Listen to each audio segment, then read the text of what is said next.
Welcome to Travel Matters, the official podcast of TBEX. We will be sharing all the latest news, trends and tips for you, and interviewing the movers and shakers in the travel creative ecosystem. So, see, I always stumble on the first words. I always do that. We all do. Here are your hosts, the radio vagabond Palabo and TBEX CEO Rick Calvert. This is Travel Matters. Welcome back to another episode of Travel Matters. My name is Palabo, and as always, I have Rick Calvert with me. Hi, Rick. Hey, Pale. Before we jump into this week's interview with Ron Williams, which is super interesting, I'd like to ask you if you can share a little bit about what's coming up this year. We had one down. We have 3 to go this year. Yay! And so much going on. Tell me a little bit about what we can expect from this year. Well, busy year, right, after all this time. So we just finished up in Tri-Cities a couple of weeks ago in Tri-Cities, Washington. Our next event is June 6 through 9 in Marbella, Spain. Our hosts there are Marbella, the city of Marbella, Costa del Sol, which is the region, and Andalusia, which is, if you will, the state of Spain or the province of Spain where it's taking place. People will fly into Malaga for the most part if you're flying. So that's June 6 through 9. Then after that is TBEX North America Fall, which will be in Lafayette, Louisiana, October 12 through 14. And right after TBEX, like the last day of TBEX, and we're actually working on the schedule right now, or we're going to stop the show a little bit earlier than we normally do, is the Festival des Acadiens, which is the largest Cajun Creole festival, French-speaking peoples in North America. And it's pretty awesome. Yeah. It's several days of music and food and super cool Cajun culture.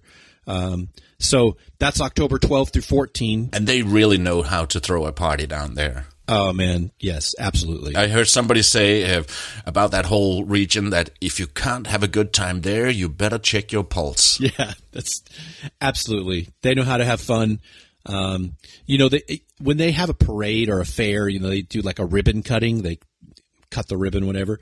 Mm-hmm. Here in Lafayette at the Festival des Acadiens, they cut the boudin, which is a sausage, right? Mm-hmm. Which is incredibly good, and there's all different kinds of boudin you get there. But it's this giant sausage that they cut to kick off the festival, and then you can eat the sausage that they cut. There's like enough for thousands of people from this gigantic sausage. Mm-hmm. So after that, in November, TBEX Asia, November 15 through 18, will be in Phuket, Thailand. And, we've got an interview coming up in the next couple of weeks with Candy from TAT, who does social media for them in the LA office. TAT has offices all over the world, but she's one of the social media people for Thailand. So, yeah, super busy. Let's jump into the interview with Ron Williams. So, Rick, now we're at the in the whole big area where all this speed networking is taking place, and so we have a bit of atmosphere in the background. You can feel the energy. We can totally feel the energy. Speed dating. Yeah. And we're here with the first guest, Ron Williams. So, Ron Williams. Yes. Rick Calvert. Yeah. Will you, just to start off, because, we've gotten to work with each other for a little while now on this project, tell us who you are and kind of what your background is in tourism. Right. So my name's Ron Williams. I'm a private consultant. My company is Fulton Ellis, and I come from a tourism background in that I have been in hospitality for a long time.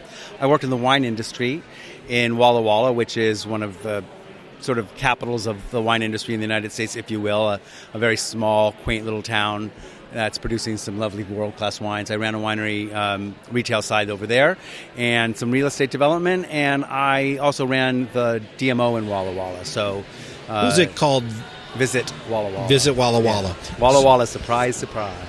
So you worked for that DMO directly. I did. I worked How for long them did for you do 3 that? years. 3 years. 3 years, yeah. Okay. And then I went to kind of go off on my own and do my own thing, and then we had a pandemic. Really? Yes. Because I was really going to focus on international tourism. That's my interest. And of course, there hasn't been much of that. I was so fortunate to connect with one of my colleagues here in Tri-Cities. It's Michael Novakovic, who's the CEO of Visit Tri-Cities, and they were going to be hosting TBEX and put me in touch with his team and said, you guys should have Ron in here to help you out, put this together. And that's how I got here. So Ron, correct me if I'm wrong, because there's maybe other responsibilities you had that I wasn't aware of, but the one thing that I noticed is that you were in charge of recruiting all the other DMOs and partners within the state of Washington to help support TBEX. Right. So Washington is predominantly made up of, and I imagine a lot of places are, but Washington has Seattle and Visit Seattle, and then it has the rest of us, who are all small regional DMOs that have budgets of $300 to $1 million annually. And so we're scrappy, and we also didn't have a state tourism office for a long time. It's only just back online in the last 2 years. So we got really used to working together and doing things cooperatively and got to be a pretty close-knit bunch. So I feel really privileged to have learned from my colleagues in the state, but also to get to work with them a lot. So when I had this opportunity, I was so happy to take it on. Do you know how many DMOs there are in the state of Washington? No, but I can make up a number. It would be in the neighborhood of 25. 25. I would say, DMOs. Yeah. And I'd say we've probably got 15 to 20 of them here. That's correct. Yeah, which is pretty awesome turnout. Yeah. Washington is a really big state for folks who've never been here. Yeah, if we're talking about the West Coast and the Pacific Northwest, it's actually the smallest state, but you're the smallest state of the 5 that include California. Right, one of the 5th biggest countries in the world. Right, so we're still by geographically we're still quite large. Yes, but still approachable. You can travel from one corner of the state diagonally. I live in the far southeast corner of the state, and you could go from Bellingham up on the Canadian border to the northwest, and you can travel from there to across and up and over the mountains, and you can do that in 6 hours. Wow! So it's not that big. And that's the longest stretch, really. Coming from Denmark, I always think when people say, oh, I've been to Denmark, but I've only been to Copenhagen. And it kind of bugs me because there's so much outside of Copenhagen, and even though Copenhagen is wonderful, but do you have the same feeling here when people go to Washington, they only go to Seattle? Well, no, I have also been to Denmark and have only been to Copenhagen. See? And I've only been to Washington once before, and I only went to Seattle. Welcome to the other side. Well, we lived in Seattle for some years, and it's a great city. It's an amazing city, but it's like any big city. It has its own energy and its own personality, and I think Seattle really kind of perpetuates even the feeling there that they're the only fish in the pond. And so when you get out across the state and you see the rest of it, and especially when you cross up and over the Cascade Mountains, which is this massive mountain range which goes from Alaska all the way down to Mexico. It's that Pacific Rim of Fire that includes all those big mountain peaks like Mount St. Helens and Mount Rainier and Mount Whitney and all of these mountains. Mount Shasta. Should we keep going? Mount Hood, blah blah blah. Mount Bake. Stop me. I'll name them all. You get into a completely different world. Eastern Washington is considered high desert, temperate climate desert. Yeah. So it's completely different. It's 320 days of sunshine and rich agriculture and it's not rainy Seattle at all. No. Yeah. You wouldn't know that during this TBEX. But which happens to be a really great climate for growing grapes that produce wine. Right. So just as we were talking about earlier in the day, wine grapes, and I will get very geeky about this, so stop me, but wine grapes like to be tortured. See, that was what Rick told me the other day, because I said, I'm surprised that there's so much wine here because it's colder and it's not It's not southern California or... Well, we're 20 degrees below normal temperature right now. Yeah. It's okay because we haven't, the bud has not broken on the vines yet, so they're okay. But we had snow a week ago, and that's really rare. But yeah, I mean, this where we are right now, and in this right here in the middle of the Columbia Valley, in the summertime, the temperatures will get up to 120 degrees in the daytime, and then because it's desert at night, it's going to drop down to 65.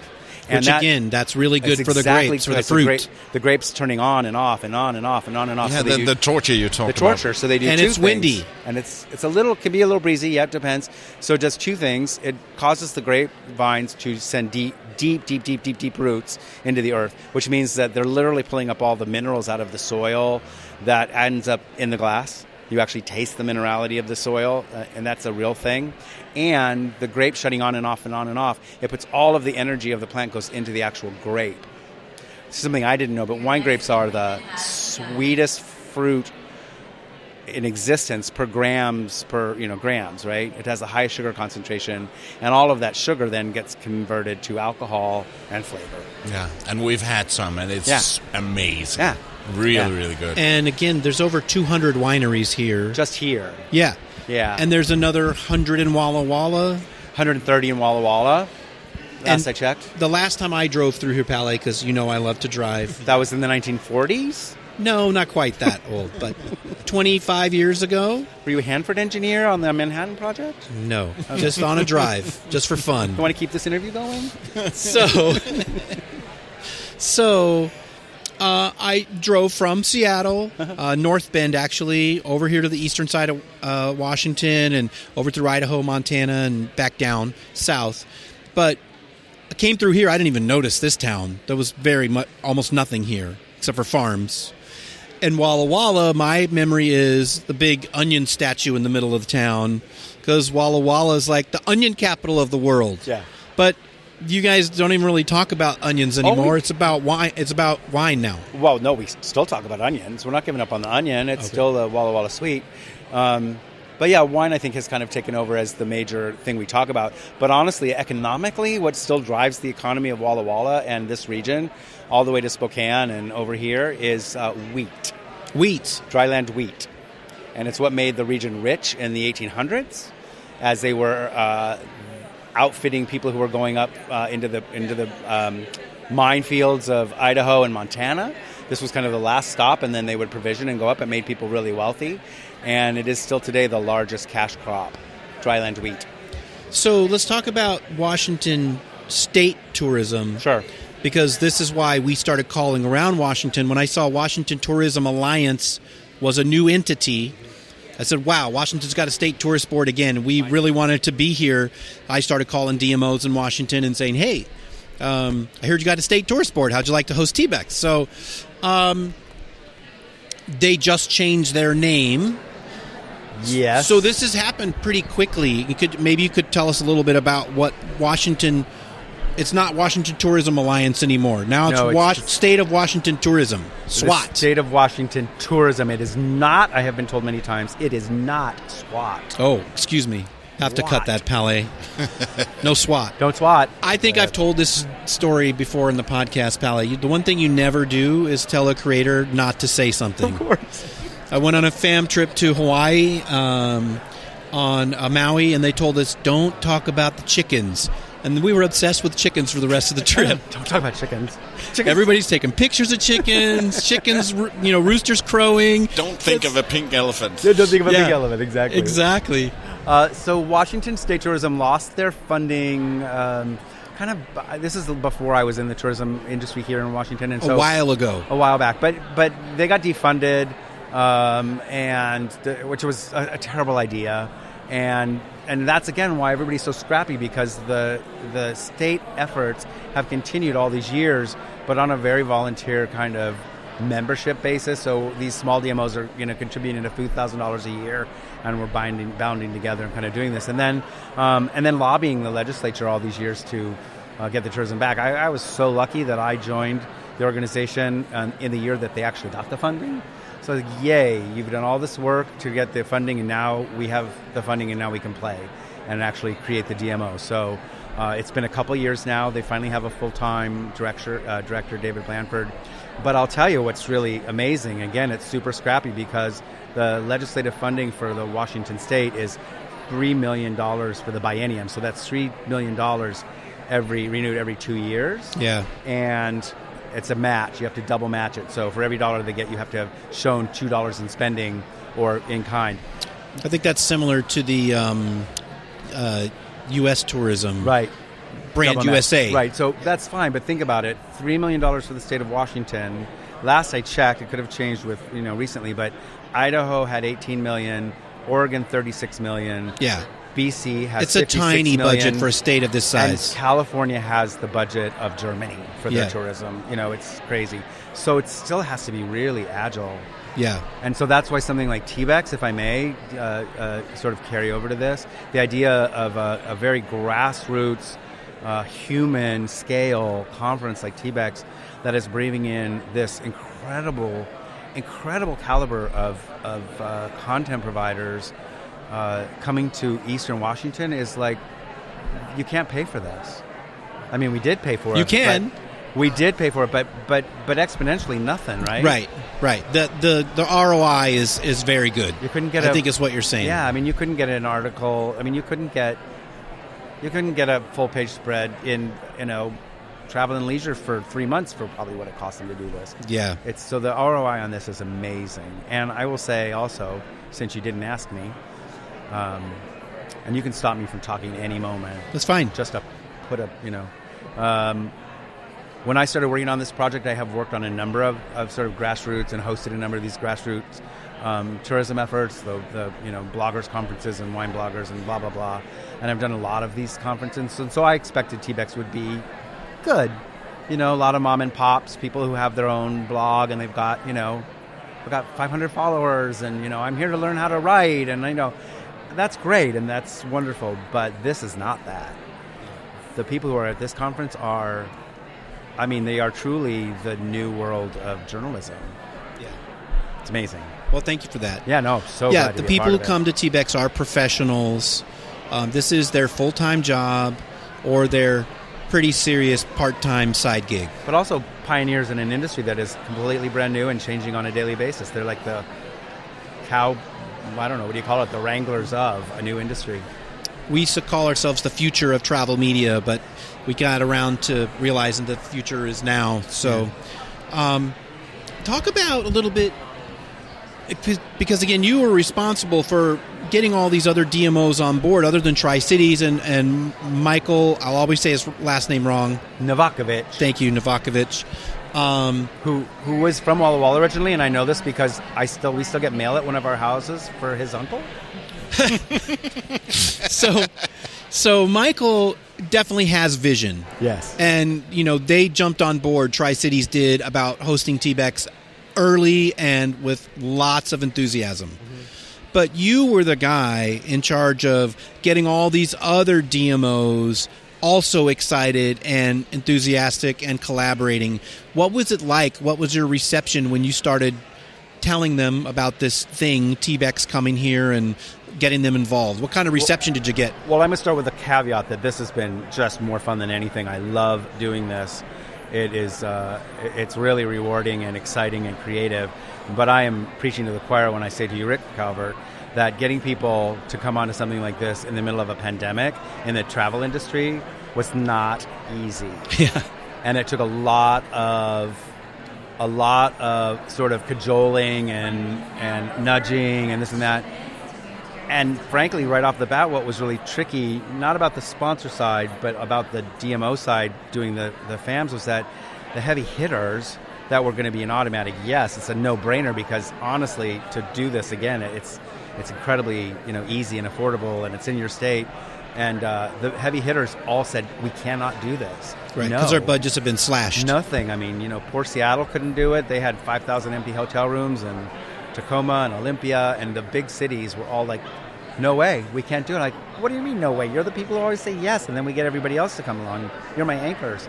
So then when I went to the smaller DMOs, they were like, how much? And and how many people? And so all of a sudden those numbers for them, they could really see, again, because they're used to working in small budgets, they could see the impact that a small investment was going to have on really getting a lot of attention.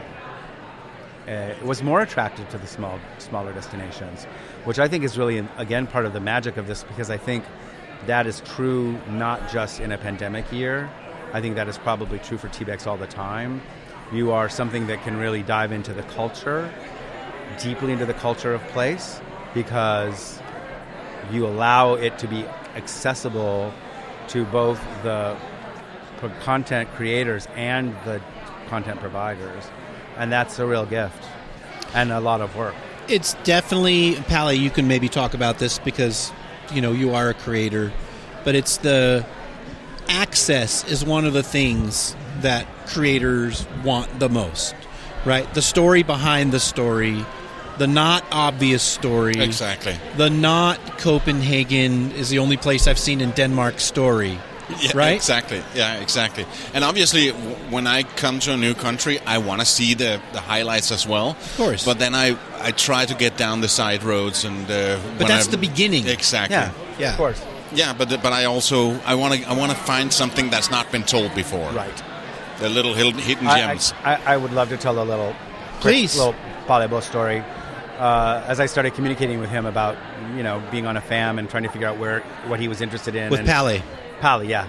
And I just made the comment in one of my emails that I sent off that was probably arriving in his inbox at like 11 o'clock at night, wherever he was. And I was like, he'll see this tomorrow. And I said, I have to say I'm just so gratified because you're coming in from out of the country. So I'm really happy to see that international travel is starting to kind of creep back and that people are getting out and about again. And I got an email back in like maybe 15 minutes later, and it was just like a list of the 37 countries that he had been in during the pandemic. During the pandemic. I'm like, oh no, I've been traveling here and here and here and here and here and here. I'm like, holy moly, this guy is intrepid. I would say Pally's on the edge, yeah. Yeah, a little crazy, which is exactly why I decided to put him with Seattle Southside and Mark Everton, because he's kind of crazy too. Yeah, and tell me a little bit about Southside, because when you wrote, Seattle Southside, I said, I was in South Seattle, in the southern part of the city. Yeah. And you said, no, right? It's not the same. So that's what I'm here to learn. So I am always a fan of the underdog. I learned that from my dad, who could never decide what team he was rooting for. It was whatever the underdog was. And so that's always been me. And if you were to say Seattle Southside versus Seattle Southside's the underdog because it is not Seattle, right? And well, what's in Seattle? Well, there's an airport, and there's and there's this and that. But you know what? The thing is that it is, again, a place that really grew up out of World War II and the aviation industry and the early days of Boeing, McDonnell Douglas, and this and that. So it's full of all these really cool destination neighborhoods. It's also on the lakes, so it's got that whole waterfront community, and it doesn't have the flash of a downtown Seattle with your Space Needle and your this museum and your high rises. Pike Street Market. The Pike Street Market, right? But exactly, it has that backstory, which is so interesting and so rich. So I'm glad you're doing it. Yeah, and I just happen to know that they work really hard at it because they're not necessarily as obvious. No, I'm really looking forward to that. It'll be great. Yeah. So what's it like putting together the fam trips? We said, okay, Ron, here's 100 or so applications for fam trips. Figure it out. So I would say, first of all, I didn't know that normally that might be something that somebody else does. Maybe you guys do it or the destination. So I just assumed it was part of my job. I learned later that everybody was really glad to get rid of it. Yes. And I had a blast because it was just, I wasn't having to also put together the conference. So it was really easy to kind of, here's the list of people who have said they are interested in these destinations. Here are these destinations that have said that maybe they're interested in. Again, it's like swiping right, and Yes. There's a match. There's a over here, but then sort of diving into some of them were obvious. I'm your first choice. You're my first choice. Yay, we're a match. But in a lot of cases, they weren't necessarily first choices on either side, and you kind of start looking and say, well, what is this person really writing about? What are they really blogging about? What are they really interested in? And this fam over here, I happen to know, they hadn't necessarily picked this as their first choice, but boy, it's going to be such a better fit. I'm going to It has all the hell yeses from It has Tammy all the Lee's hell keynote. yeses, exactly. Yeah. So I'm going to really advocate that you guys I'm really going to advocate for you to put it together. So once these FAMs are all done and everybody's had their experience, I don't know. We'll see if anybody comes back and says, you got me completely wrong. On paper, Ron, you did a great job. On paper, I did a great job. So we'll and find out nobody has after my the home FAMs. phone number. And also for me, whenever I'm going on these trips, the people that I go with in the group, I'm connected with them forever. And they're all people you don't know? Yeah, all people I don't know, so I can't wait to get to... did have to bring some people out of the prison I have to fill some seats. But listen, no violent criminals. Just watch your wallet. I would say also that this is something I always kind of think about and why we have so much fun here. The travel and tourism industry is full of people who are hospitable. It's a hospitality industry. Fundamentally, it's hospitality on both sides of the equation. And when you put hospitality people all in the same room together, everybody has fun. There really is an art to it, Ron. That's why I wanted to ask you about the FAMs, because the number one thing, and I think the number one mistake that not just DMOs or travel brands, but really any brand working with any content creator, the first question they ask is, how many followers do they have? How big is their audience? Yes, of course that's important. We want to reach as many people as we can. But the more important question to ask is, what's this person interested in? What's their audience interested in? And does it match what I have to offer as a destination? And you just explained it, and you did a really good job of matching people whose interests match the destinations that they're going to. Well, ultimately, Rick, you were a resource for me if I didn't really quite know, because I looked and I said, well, I don't know, maybe they don't have the most amazing stats here or there or whatever, and I would ask you about it, and you would say, no, this is a really high-quality person. They're going to get massive value out of it, so I really highly recommend them. Yeah. And I went ahead and I pitched it on that basis, which means that I'll make sure they have your home phone number. I put the word in for you, Pally. Thank you. They'll get your home phone number, and if somebody's... No, everybody's going to be happy. They're going to have a great time. But the other thing is, too, again, when you match people with those interests, and Pally, like you said, you made lifelong friends from your trips, and the shared experience of travel is one of the values of travel with our loved ones, our friends, but also with perfect strangers that become our friends. If you put people on a trip that have similar interests, like Tammy Lee, if you try to put Tammy Lee on the bicycle fam trip, it'd be a disaster. She doesn't want to do that. The bicycles with snakes, it's not going to happen. Exactly. So you put Pally on a trip with 6 other people who like similar things to him, they're probably going to make fast friends. Yeah, quirky and interesting and open and new experience. I have one more anecdote if you want to hear it. Please. It's a today experience. There is, I guess maybe I shouldn't use names, but there is somebody here at the conference who I was working with who was doing a lot of traveling before TBEX and is going on a FAM after, and I was helping her figure out some things she could do and get her connected with some destinations before.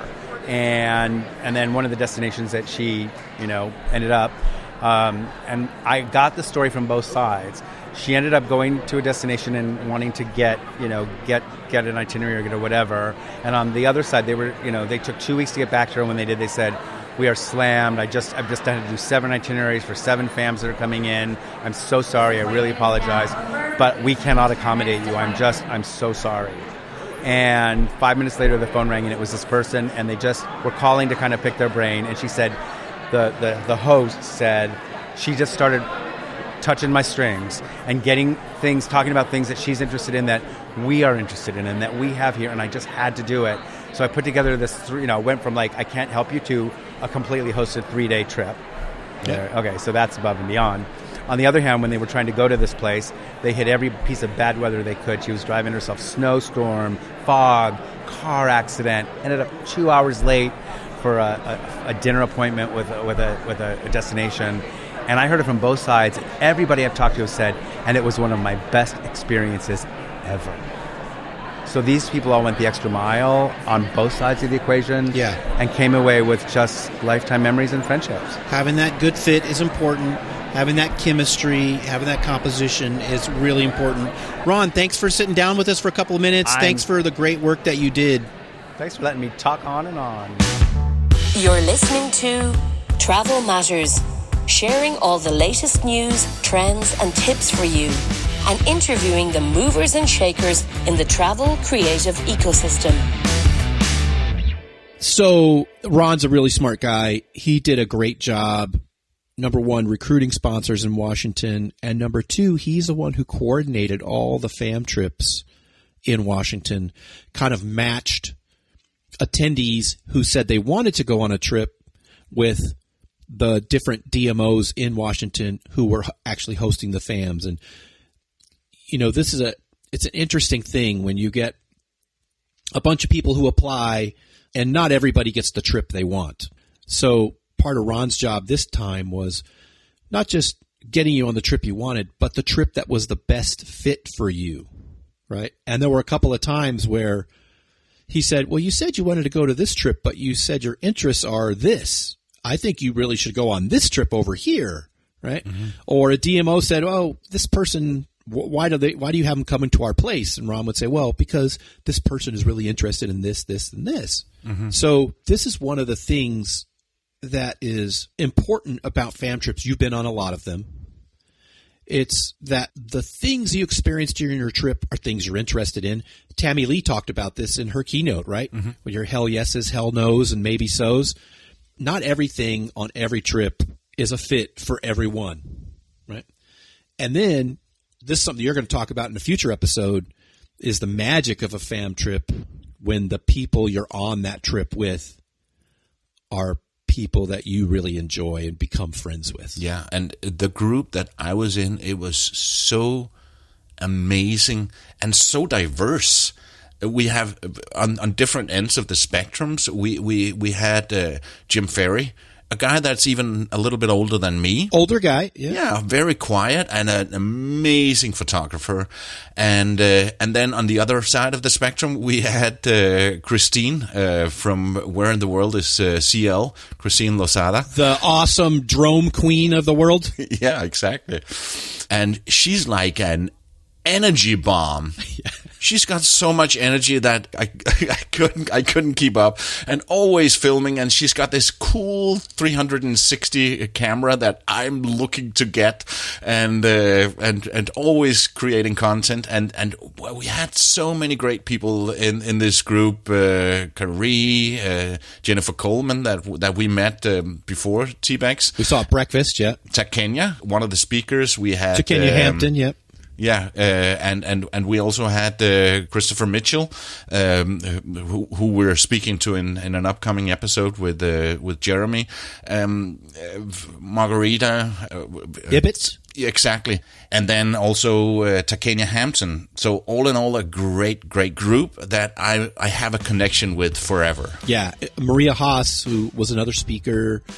Been to a lot of TBEXs. I saw her post something during her fam. She was on a fam at this TBEX saying it's so great when your fam trip group becomes your family. Something to that effect. So true. So true. And then you and I were talking about this offline, and you were saying what a great group you had on your fam. Yeah. Really, really nice people. And now you've got lifelong friends that you will meet up with at other TBEXs and other fam trips in other parts of the world. Yeah, and a bunch of them said, if you're ever in my neck of the woods, come and crash on my couch or hang out or go for a beer. And that has happened to me before. I did a fam trip in the Philippines, and when I came to Boston, I stayed with one of the people in the fam trip, and you really get lifelong Little friends. did they know you will be in their neck of the woods at some point. There's no doubt about that. Absolutely. You will be on their couch. Yeah, exactly. That's all we have time for in this episode, but in next week's episode, we have two amazing people on the show.